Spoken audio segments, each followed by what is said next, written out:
ہمارے یہاں اکثر یہ سمجھا جاتا ہے کہ پیغمبر شعیب علیہ السلام موسیٰ علیہ السلام کے سسر تھے۔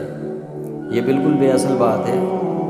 پیغمبر شعیب علیہ السلام کا دور موسیٰ علیہ السلام کے دور سے بہت پہلے گزر چکا تھا، اور جو موسیٰ علیہ السلام کے سسر تھے ان کا قرآن پاک کے اندر اللہ نے کوئی نام بیان نہیں کیا۔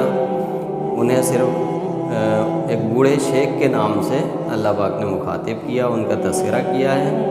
ان کا نام بائبل کے اندر مذکور ہے، مگر ان کا نام شعیب نہیں تھا۔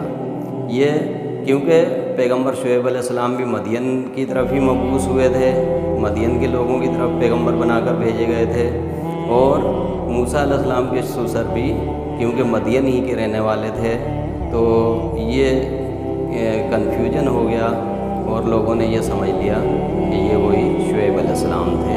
یہ بالکل بے اصل بات ہے۔